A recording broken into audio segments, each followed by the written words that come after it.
Hello बच्चों, welcome to community class online. I am Dravid Sharma. तो देखिए बेटा, अभी तक हम 2 चैप्टर कर चुके हैं। आपका द लिविंग वर्ल्ड हम लोग पूरा कर चुके हैं और हम लोग कर चुके हैं बायोलॉजिकल क्लासिफिकेशन। तो चलिए आज हम स्टार्ट करेंगे प्लांट किंगडम। तो प्लांट किंगडम में स्टार्ट करने से पहले मैं थोड़ा बहुत आपको एक किस्सा सुनाता हूँ, ठीक है। जब मैंने पहली बार ये चैप्टर पढ़ाया तो मैंने इस चैप्टर को 3 बार पढ़ाया था। अब 3 बार पढ़ाने के पीछे रीज़न था। जब पहली बार बच्चों को पढ़ाया मैंने तो चैप्टर स्टार्ट कराए, जो चैप्टर में आपको इन्फॉर्मेशन दी होती है, जो आपको कुछ क्लासिफिकेशन वगैरह बता रखे हैं, वो सब बताया। एल्गी तक गए। फिर जैसे ही हम लोग गए ब्रायोफाइट्स पर तो वहाँ पर कन्फ्यूजन काफ़ी सारा क्रिएट होने लगा। सेकंड टाइम चैप्टर को स्टार्ट करा, फिर से वही प्रॉब्लम आ रही स्टूडेंट्स के बीच में कि ब्रायोफाइट्स में आते आते क्या हो रहा था, कन्फ्यूजन क्रिएट हो रहा था। तो थर्ड टाइम मैंने क्या करा था, थर्ड टाइम मैंने यहाँ पर जो चैप्टर की करवाने का तरीका बदलवा दिया। मतलब मैंने सबसे पहले बच्चों को क्लासिफिकेशन वगैरह पढ़वाए, ठीक है, जो कि आपकी एल्गी से पहले एनसीईआरटी में मेंशन है। तो वो सारा कवर कराने के बाद फिर मैंने क्या करा, एल्गी से पहले ही मैंने स्पोरोफाइट और यहाँ पर गैमेटोफाइट्स को बच्चों को एक्सप्लेन करा, ठीक। काफ़ी सारे कंसेप्ट वगैरह बनवाए उसके बारे में।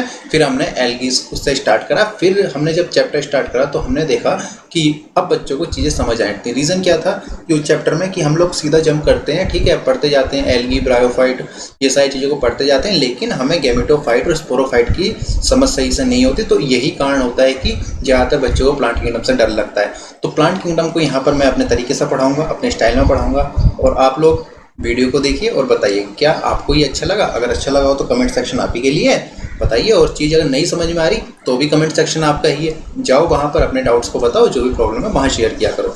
तो चलो अब ज़्यादा बात नहीं करेंगे और अब चैप्टर को स्टार्ट करेंगे। तो चलिए देखते हैं प्लांट किंगडम के बारे में।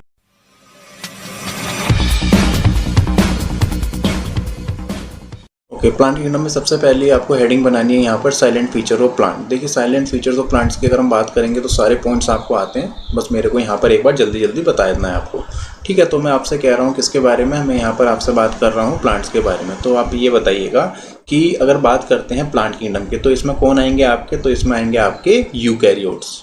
कौन हो जाएंगे भाई, यूकैरियोट्स हो जाएंगे। तो चलो एक बार यूकैरियोट का फिर से मैं आपको मतलब बता देता हूँ, और मैं काफ़ी बार ऑलरेडी आपको यूकैरियोट प्रोकैरियोट बता चुका हूँ, ठीक है। तो यू का मतलब क्या होता है, यू का मतलब होता है ट्रू। कैरियो का मतलब क्या होता है, कैरियो का मतलब होता है न्यूक्लियस। मतलब कि भाई, मतलब आप ऐसा समझिए कि ऐसा सेल जिसके पास क्या है, ट्रू न्यूक्लियस। मतलब न्यूक्लियस के बाहर क्या है, न्यूक्लियर मेम्ब्रेन है। क्या है भाई, न्यूक्लियर मेम्ब्रेन है। वे क्या होते हैं आपके, वे होते हैं यूकैरियोट। सो प्लांट्स की बात कर रहे हैं तो प्लांट्स कैसे हैं, तो प्लांट्स आर यूकैरियोट है। और ये क्या कंटेन करते हैं, ये क्लोरोफिल को कंटेन करते हैं, क्लोरोफिल कंटेनिंग ऑर्गेनिज्म। सो यहाँ पर आप एक डेफिनेशन भी बना सकते हैं कि आप इस तरीके से डेफिनेशन बना सकते हैं, the kingdom include all eukaryote chlorophyll containing organism commonly called as plants. So ये प्लांट की डेफिनेशन यहाँ बन जाएगी।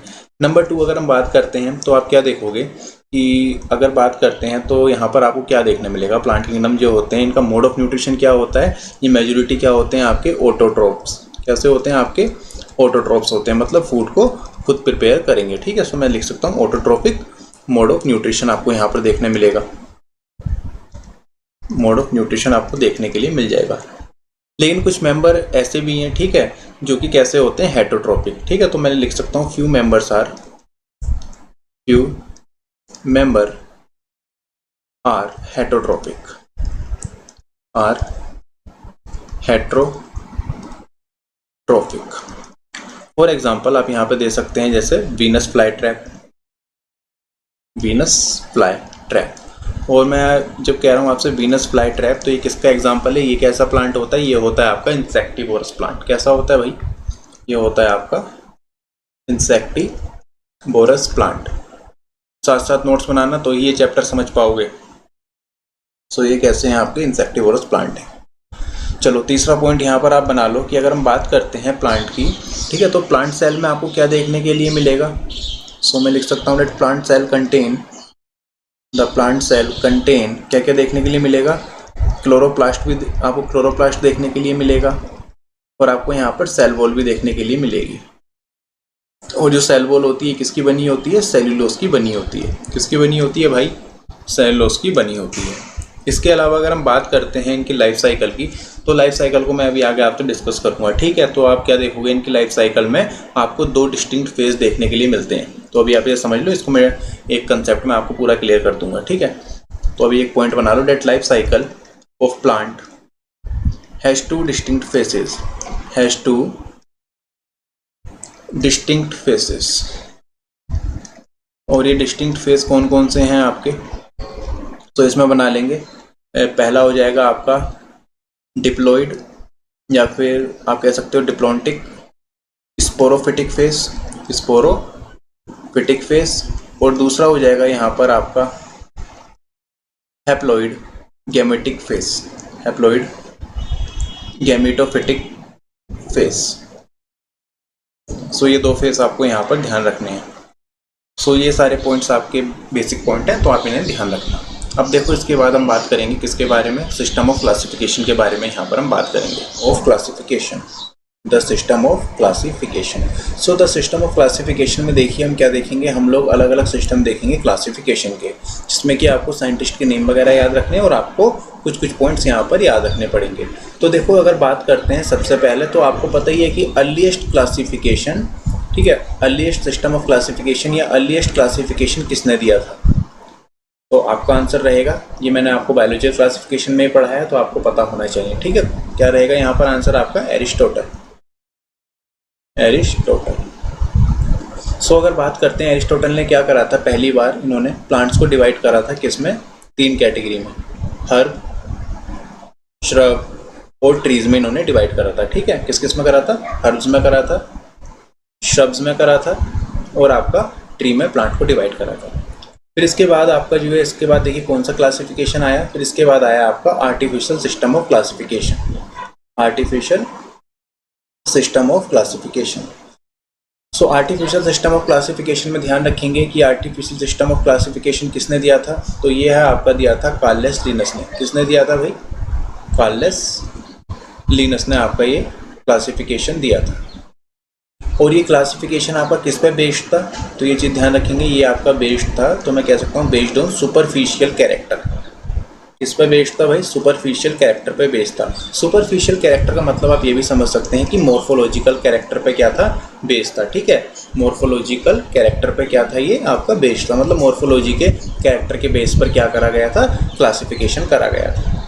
फिर इसके बाद है आपका अगला, ये आप चीज़ ध्यान रख सकते हैं कि इसमें अगर बात करते हैं, देखिए ये क्लासिफिकेशन में क्या हुआ था, इस क्लासिफिकेशन में जो हमारे लिनस जी थे, इन्होंने क्या कहा था, इन्होंने कहा था कि भाई वेजिटेटिव कैरेक्टर, ठीक है, ध्यान से सुनना, इन्होंने कहा था वेजिटेटिव कैरेक्टर और सेक्सुअल कैरेक्टर क्या हैं आपके, इक्वल हैं, ठीक है। वेजिटेटिव कैरेक्टर और सेक्सुअल कैरेक्टर्स क्या हैं आपके, इक्वल है, मतलब दोनों को बराबर वेटेज दी गई थी, जो कि क्या है, गलत है। आप भी जानते हैं ये बात कि अगर हम बात करते हैं वेजिटेटिव कैरेक्टर की या फिर सेक्सुअल कैरेक्टर की, तो किसकी वेटेज ज़्यादा होगी, कॉमन सी बात है, सेक्सुअल कैरेक्टर की वेटेज ज़्यादा होगी। पर आर्टिफिशियल सिस्टम ऑफ क्लासिफिकेशन में कार्लस लिनस ने क्या कहा कि भाई वेजिटेटिव कैरेक्टर और आपके सेक्सुअल कैरेक्टर दोनों की वेटेज क्या है, बराबर है।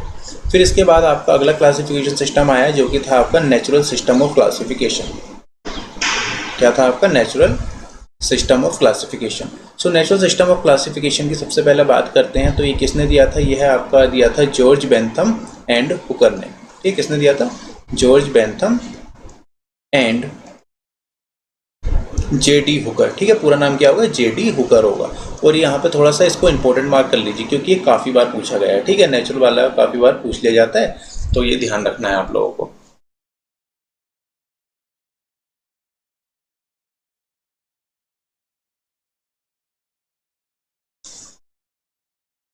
चलो फिर इसके बाद हम बात करते हैं किसकी, अगर हम बात करते हैं किस पे बेस्ड था, तो ये काफ़ी सारे कैरेक्टर पे बेस्ड था, ठीक है। सो मैं लिख सकता हूँ बेस्ड ऑन मैनी कैरेक्टर। अभी कैरेक्टर कौन कौन से रहे थे जिस पे ये बेस्ड था, तो ये मॉर्फोलॉजी पर भी बेस्ड था। किस पे बेस्ड था भाई, मॉर्फोलॉजी। आप कहोगे सर मॉर्फोलॉजी तो ऊपर भी आपने बोला है कि भाई मॉर्फोलॉजी पे बेस्ड था। इसके अलावा ये आपका एम्ब्रियोलॉजी पर भी बेस्ड था। किस पे बेस्ड था भाई, एम्ब्रियोलॉजी पर भी बेस्ड था। यह है आपका साइटोलॉजी पर भी बेस्ड था, साइटोलॉजी पर भी बेस्ड था। इसके अलावा यह है आपका एनाटॉमी पर भी बेस्ड था, और इसके अलावा यह है आपका फिजियोलॉजी पर भी बेस्ड था, ठीक है। किस पे था, फिजियोलॉजी पर भी बेस्ड था। लेकिन देखिए इसमें क्या हुआ था, अगर बात करते हैं नेचुरल सिस्टम ऑफ क्लासिफिकेशन में, इसमें क्या करा गया, इसमें बताया गया कि भाई सेक्सुअल कैरेक्टर्स की वेटेज आपकी ज़्यादा है as compare to vegetative character. और ये बात सही भी है, क्यों, वेजिटेटिव कैरेक्टर। तो आप इसके बारे में ये पॉइंट्स ध्यान रखेंगे। फिर इसके बाद देखिए अगला एक सिस्टम आया, अगला सिस्टम ऑफ क्लासिफिकेशन, जिसको क्या कहते हैं, जिसको कहते हैं हम लोग फाइलोजेनेटिक क्लासिफिकेशन सिस्टम। क्या कहते हैं भाई? Phylogenetic classification system. तो फाइलोजेनी सुनते ही आपके दिमाग में एक टर्म आना चाहिए जो कि मैं चैप्टर 1 में बताया था। फाइलोजेनी मतलब इवोल्यूशनरी हिस्ट्री। तो ये जो क्लासिफिकेशन था ये किसने दिया था? ये दिया था आपका एंजलर एंड प्रांटल। ठीक है, दो साइंटिस्ट रहेंगे, एंजलर एंड प्रांटल। और ये किस पर बेस्ड था? और ये बेस्ड था आपका इवोल्यूशनरी हिस्ट्री पर। इस पर बेस्ड था भाई, ये इवोल्यूशनरी हिस्ट्री पर ये आपका बेस्ड पर। तो आप इसके बारे में यहाँ पर क्लासिफिकेशन में इतनी चीज़ों के बारे में ध्यान रखेंगे। इसके बाद देखो आप क्या सीखोगे, यहाँ पर आपको क्या सीखना है, यहाँ पर सीखना है आपको ब्रांचेज ऑफ टैक्सोनॉमी। ठीक है, यहाँ पर आप क्या देखोगे? ब्रांचेज ऑफ टैक्सोनॉमी को देखोगे।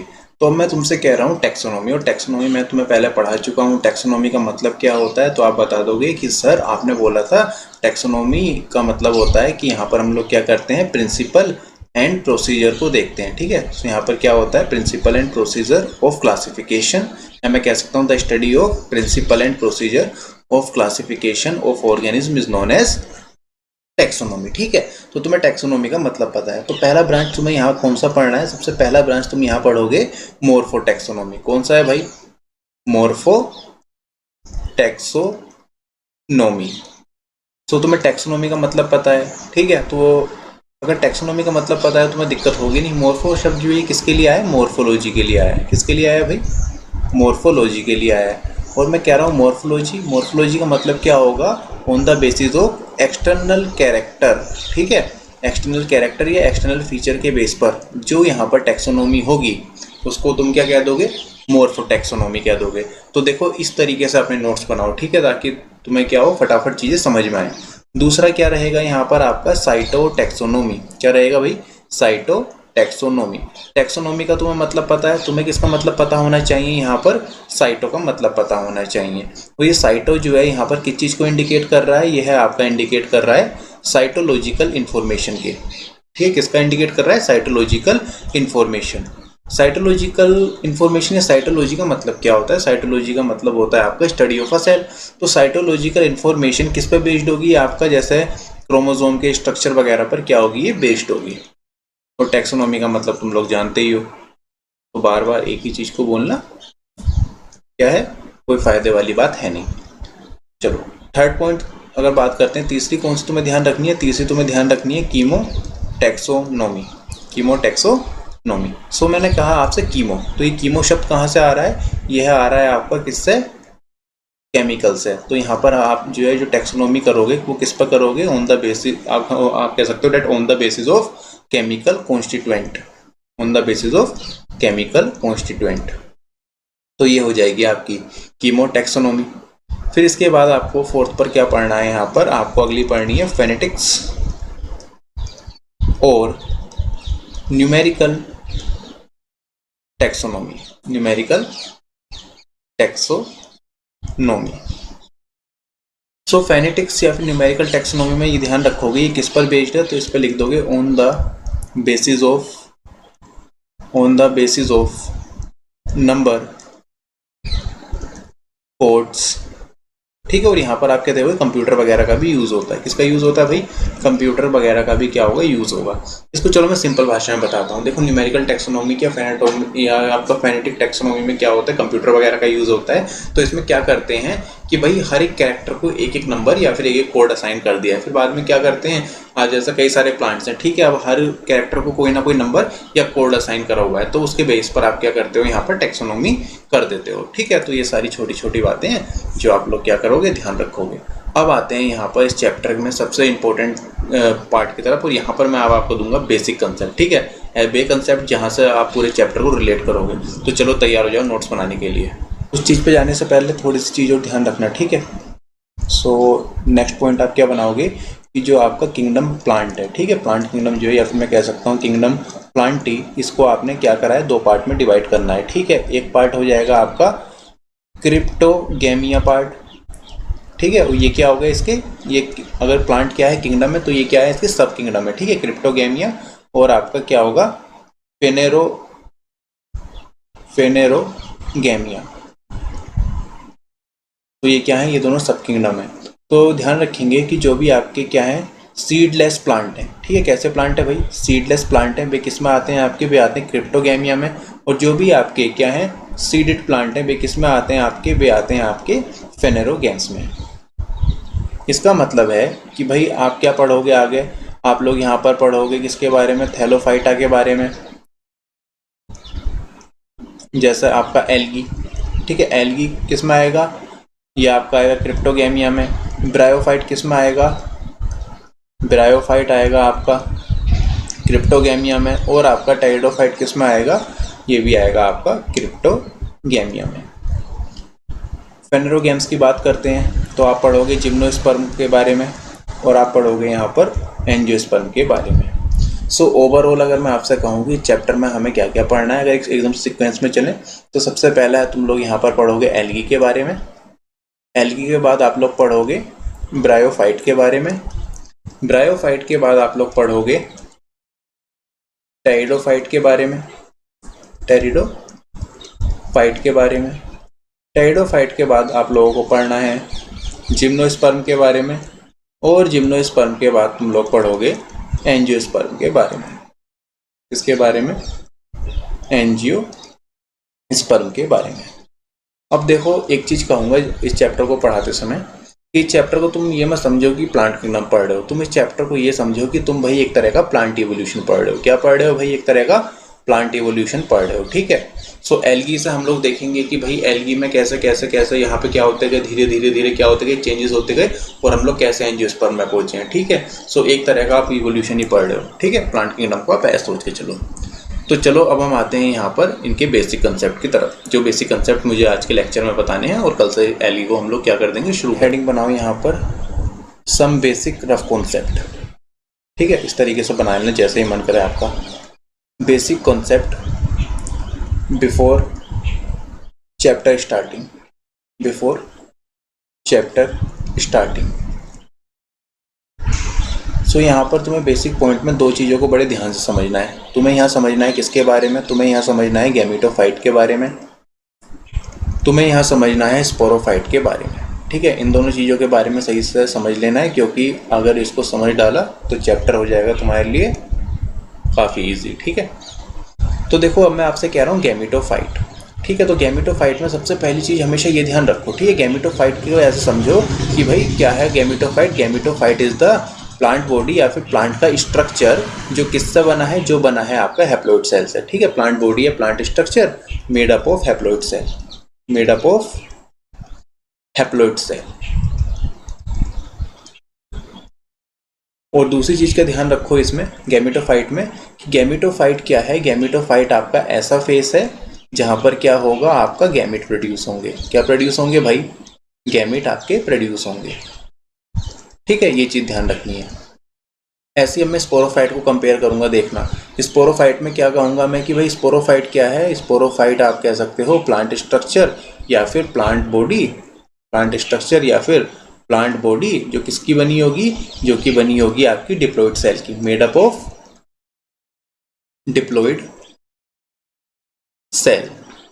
ठीक है, क्या अंतर है यहाँ पर? यहाँ पर हैप्लॉइड सेल है और यहाँ पर क्या है? आपके डिप्लॉइड सेल है।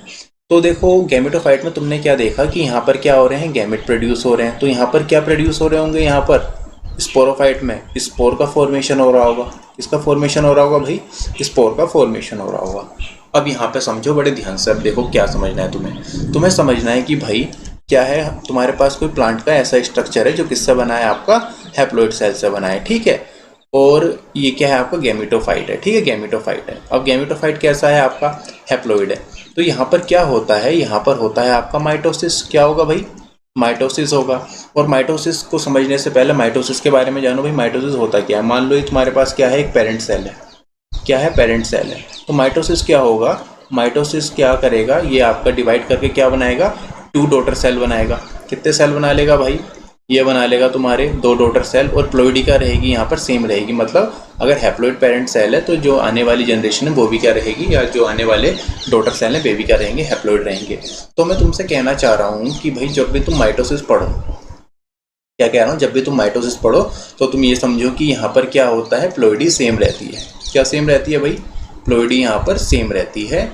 और इसके अलावा यहाँ पर कितने डॉटर सेल बनते हैं? यहाँ पर तुम्हारे बनते हैं टू डॉटर सेल। कितने सेल बनते हैं? 2 डॉटर सेल बनते हैं। सो मैं तुम्हें क्या बता रहा था? मैं तुम्हें बता रहा था गैमेटोफाइट। ठीक है, क्या है? गैमेटोफाइट है। गैमेटोफाइट में माइटोसिस हुआ। अब माइटोसिस हुआ होगा तो यहाँ पे जो डॉटर सेल बनेंगे तो उनकी प्लॉइडी क्या रहेगी? वो सेम रहेगी। मतलब यहाँ पे जो गैमेट्स बनेंगे बेबी कैसे रहेंगे? आपके हैप्लॉइड रहेंगे। ठीक है, फिर इसके बाद देखो क्या होगा आगे चल के। मान लो एक यहाँ पे गैमेट बना, ठीक है, आगे चल के क्या हुआ? कोई गैमेट बाहर से आया और ये गैमेट क्या कर गया? आपसी में फ्यूज करके। अब गैमेट आपसी में फ्यूज करके क्या बनाते हैं भाई? ये बनाते हैं जाइगोट। क्या बनाते हैं? जाइगोट बनाते हैं। अगर जाइगोट आपका किसमें चला जाए? अगर जाइगोट आपका चला जाए यहाँ पर, ये किसमें चला गया भाई? मान लो माइटोसिस में चला गया। किसमें चला गया? ये माइटोसिस में चला गया। तो ये आपका क्या बनेगा आगे चल के? ये बनाएगा स्पोरोफाइट। क्या बनाएगा भाई? स्पोरोफाइट बनाएगा। और स्पोरोफाइट अगर आगे चल के क्या होगा? मियोसिस में गया। अब मैंने माइटोसिस कहा था ना स्पोरोफाइट बनने के लिए कि माइटोसिस में गया तो प्लॉइडी क्या रहेगी? सेम रहेगी। ठीक है, अभी देखिए इलेक्ट्रिसिटी जा चुकी है। हो सकता है कि मैं आपको क्लियरली विजिबल ना हो पर बोर्ड आपको क्लियरली विजिबल होगा। ठीक है, तो यहाँ पर क्या है आपका? अब देखिए स्पोरोफाइट क्या है? मियोसिस में गया है। तो मियोसिस में क्या होता है? एक पेरेंट सेल से 4 डॉटर सेल बनते हैं। ठीक है, कितने सेल बनेंगे भाई मियोसिस में? मियोसिस में बनेंगे आपके 4 सेल। और यहाँ पे प्लॉइडी क्या रहेगी? प्लॉइडी रहेगी हैप्लॉइड। मतलब पेरेंट सेल क्या है? डिप्लॉइड है। तो डॉटर सेल कैसे रहेंगे? यहाँ पर हैप्लॉइड रहेंगे। इसलिए मियोसिस को रिडक्शनल डिवीजन भी कहते हैं। तो यहाँ पर क्या देखोगे? जब यहाँ पे मियोसिस हुआ तो क्या बन गया? स्पोर बन गया। और स्पोर कैसा होता है? हैप्लॉइड होता है। ठीक है, क्या होता है आपका? हैप्लॉइड होता है। और यही स्पोर आगे चल के जर्मिनेट कर जाएगा और क्या बना देगा? गैमेटोफाइट बना देगा। क्या बना देगा? जर्मिनेट करके गैमेटोफाइट बना देगा। पहला कंसेप्ट। अब देखो दूसरा कंसेप्ट को यहाँ से समझना। अगर मान लो कि जाइगोट जो है यहाँ पर, ठीक है, पहले किस में जा रहा था? माइटोसिस में। अब किस में जा रहा है? ये मियोसिस में। मियोसिस का मतलब क्या है? रिडक्शनल डिवीजन है। अगर ये किस में चला गया? यह चला गया आपका मियोसिस में। तो क्या होगा? ये आपका आगे चल के क्या हो जाएगा? गैमेटोफाइट बन जाएगा और साइकिल इसी तरीके से चलती रहेगी। सो ये सबसे ज़्यादा इंपॉर्टेंट बेसिक कंसेप्ट है। इसको अगर ये समझ आ गया है तो चैप्टर काफ़ी इजी होने वाला है। तो इसको 1-2 बार बना के समझ लेना। ठीक है, तो चलो आज के लेक्चर को हम लोग इतना ही रखते हैं। आई होप आज का लेक्चर आपके लिए बेनिफिशियल रहा हो। इसी के साथ चलिए कल मिलते हैं एक नए लेक्चर में। Thank you and all the best.